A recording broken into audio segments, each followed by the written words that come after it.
This is a this is a quick overview of the AE School Undergraduate Computing Lab. It's available to all our students, but predominantly for undergraduate students because the graduate students oftentimes are doing research and they have access to research computers and other computers on campus. In addition to the AE Computer Lab, we also have computing clusters available in our library, in many of the living centers, the dormitories, and a place called the Klaus building. There are many other places students can go and use the computers. And in addition to, of course, their own laptops. Laptop is required at Georgia Tech, so most students have some form of a laptop, either a Mac or a PC. But today, we'll just briefly cover our undergraduate computing lab located in the School of Aerospace Engineering. It's in room number 318, which is on the third floor, the same floor where the AE academic office is located, and also the same floor where we have the school chair, Professor Costello, and associate chair, Professor Ruffin. Everyone is located on the third floor.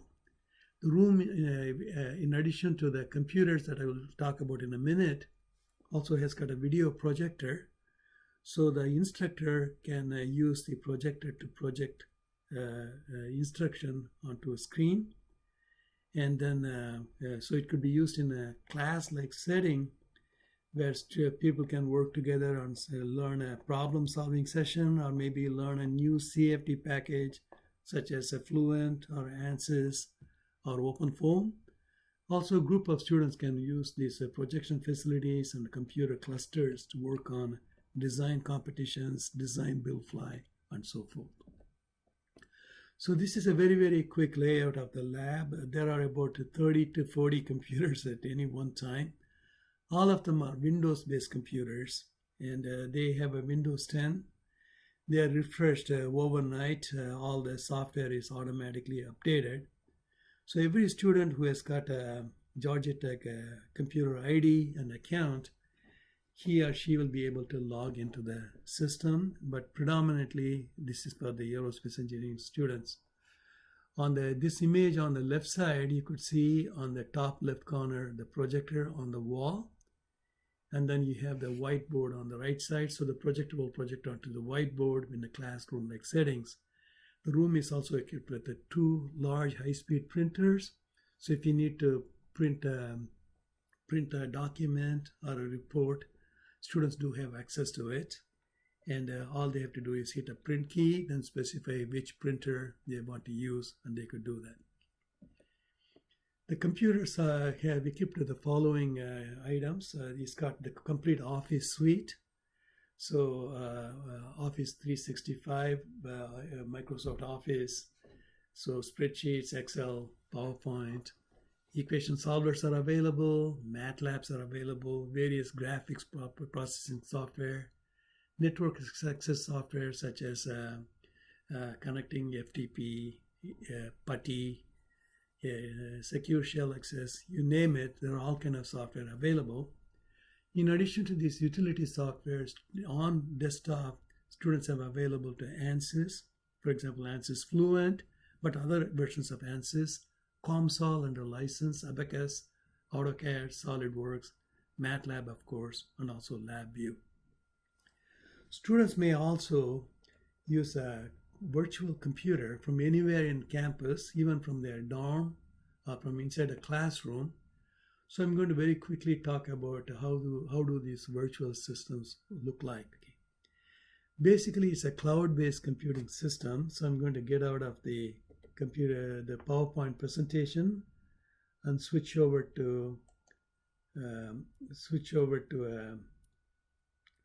a view like this. So you could see that this is a desktop viewer. So this particular viewer is available here. So students will log into a system called mycloud.gotech.edu. When they log into that, you'll give them many virtual systems of their choice. They can choose any of these things. Okay.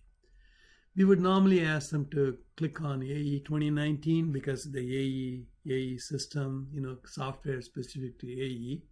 So you can choose any of the desktops. So when you double click on AE 2019, for example, you would need a software called Citrix Receiver, which is a Citrix software, to display the screen of these virtual workstations. But a typical display would look like this. Okay. So these are all the things that the students have access to. So let me enlarge it.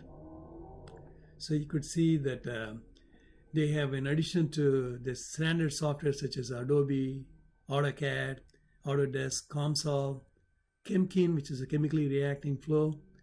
They have a Fluent, which is an ANSYS software, of course, MATLAB, SolidWorks, TechPlot, which is a scientific visualization software, Full Visual Studio, suite, and then various Mathematica is available, ANSYS Workbench is available, STK, Satellite Toolkit Viewer is available, PuTTY, ROD CFD, which is one of the CFD solvers, often used in helicopters.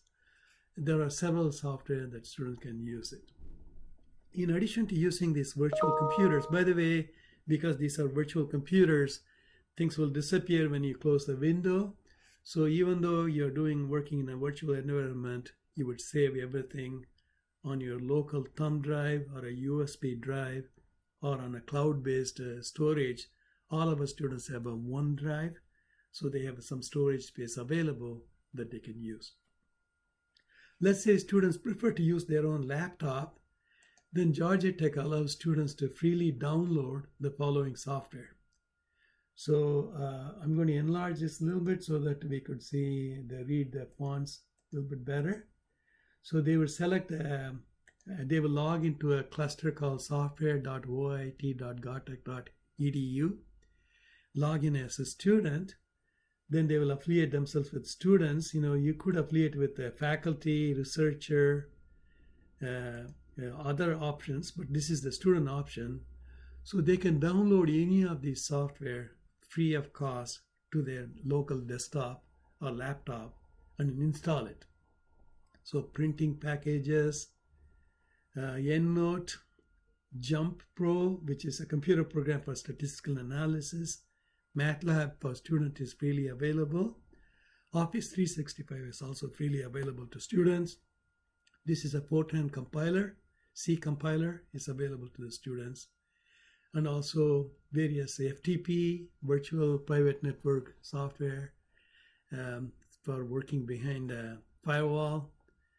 And then also they can download ANSYS suite, student version, AutoCAD, Camtasia, which is a video recording software, LabVIEW, several things they could do it.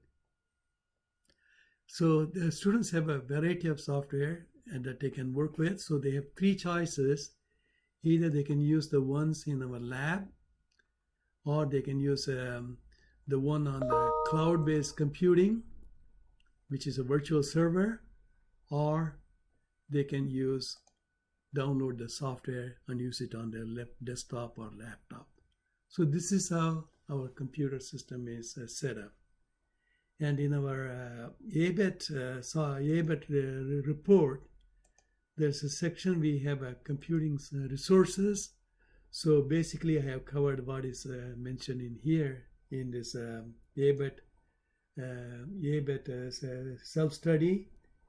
I need to make it a little bit smaller. So all the computing resources are discussed here. So this is what we have gone over in this particular video.